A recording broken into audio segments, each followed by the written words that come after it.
Na huyo mwanadada hapo. Tukitoka huko, wacha tuelekee maeneo ya Naivasha katika kaunti ya Nakuru, ambapo mwandishi wetu Willy Dennis Njiru atakuwa anatujuza mengi zaidi. Willy. Mwenzangu Paul Kirobi, bila shaka ni mjadala ambao umezua mjadala mkali katika maeneo haya kabla hatujapata nafasi ya kwenda hewani. Bila shaka wakitilia doa mambo mengi tu ambayo wangetaka yafanywe katika ruwaza hii ambayo ilikuwa ya 2030, lakini pasi na kuandika kwa mate na wino upo. Wacha tuweze kupata wakazi wa hapa. Nieleze jina lako, unaweza ajua kofia? Sawa, kama niko na movie. Kwa majina anaitwa Simon. Mimi ni mkaaji hapa Naivasha na pia mfanyabiashara hapa. Ndio. Mambo haya ya ruwaza ya 2060. Ungependa taifa liweze. Kwanza kabisa ningesema kwamba ni mzuri kuwa na ruwaza kama hiyo ya 2060, lakini ni vizuri tungejua yale malengo matatu ambayo yalikuwa katika ile Vision 2030 yaliweza kutimilika ama hayakutimilika. Na hii tukisema kwamba tuko na ruwaza nyingine ya 2060, tungejaribu kujisahihisha na ile ruwaza ya 2030 ndio tuweze kwenda 2060. Nikawa tunakimbilia vitu, kwa mfano ni kama ile mashine mtukufu rais alilaunch ya mashine ya kutengeneza chapati milioni 1 kwa siku katika kaunti ya Nairobi.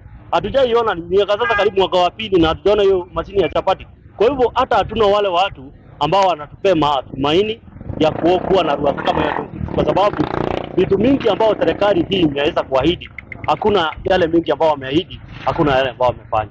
Ndio. Acha tusikie kutoka kwa mwingine hapa. Nieleze jina lako na utueleze swala lile. Haya, kwa majina naitwa Simon Makaba, mimi ni kijana na pia kiongozi hapa Naivasha. Kitu ya kwanza niseme ruwaza ya 2060 ni vizuri kuwa na maono, kwa sababu pia sisi kwa maisha yetu pia tuko na maono. But again, nakumbuka vizuri shuleni niliweza kufunzwa kuna mission na vision. And wakati uko na mission, those are the steps ambazo unatake.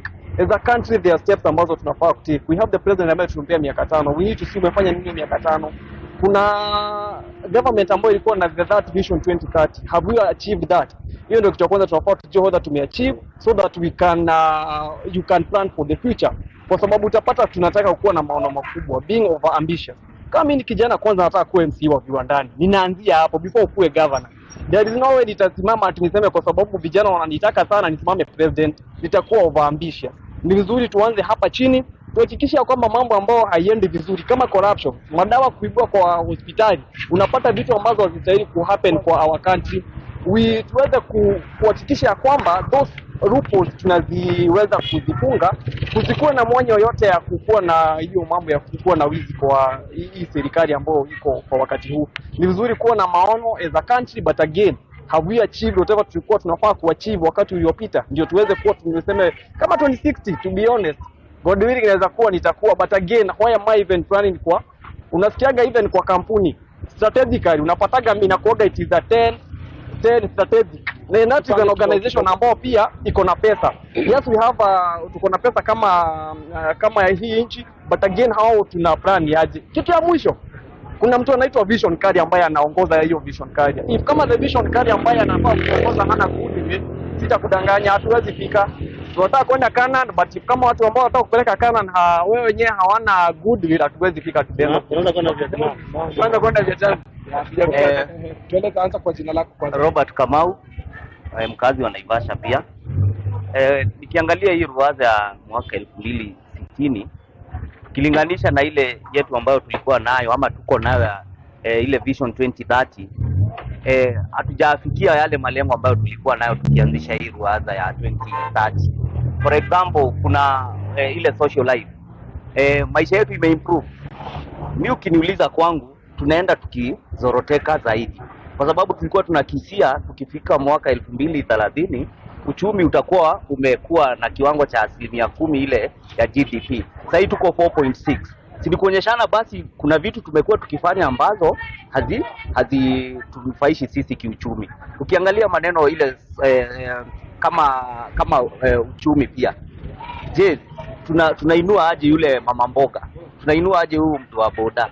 Kama unampatia loan ambayo hataweza kulipa, ile vision tutaiafikia aje? Kama ni vitu kama infrastructure, mabarabara, kama hii yetu ya Rivoni Mau Summit, tulikuwa President Uhuru akitoka alikuwa ameiacha ikiwa 160 billion. President Ruto alipoingia ikakuwa ballooned hadi 200 billion. Lakini hali ya maisha imeendelea. Sikatai, lakini haiwezi kuwa kwa hicho kiwango. Hata tukipiga na ile 4.6 yenye tunasema haifai kufika bilioni 200. So ni kuonyeshana sisi tumekuwa over ambitious mpaka tunajibia wenyewe. Kitu kama corruption, hiyo ni corruption kuongea ukweli, kwa sababu mbona ucancel tenda ambayo iliwekwa hapo mbele. So corruption ni kitu moja imefanya tukose kuwafikia malengo yetu. Muda wangu unakamilika, sijui labda kwa kifupi tu yale ambayo hayajasema.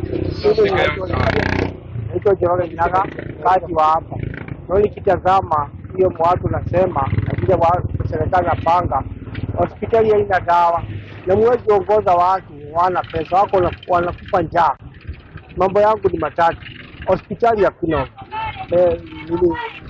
dawa na mwezi ongoza watu wako na njaa, watu wanakufa kwa sababu njaa. Ndio mnasema mtaka kupeleka watu Canada, ni Canada gani watu watapelekwa wako na njaa? Miaka 60 ni marais watatu, itakuwa vipi? Sina muda, ninaelezwa nirejeshe studioni kwa sababu ya kukosa muda. Bila shaka mambo ni mengi tu hapa, lakini nafasi imenunuliwa tu kwa sasa.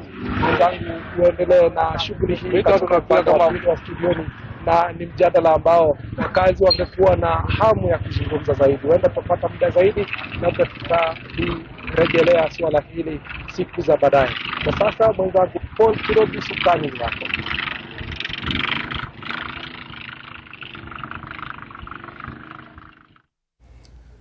Na asante sana Willy Dennis Njiru kwa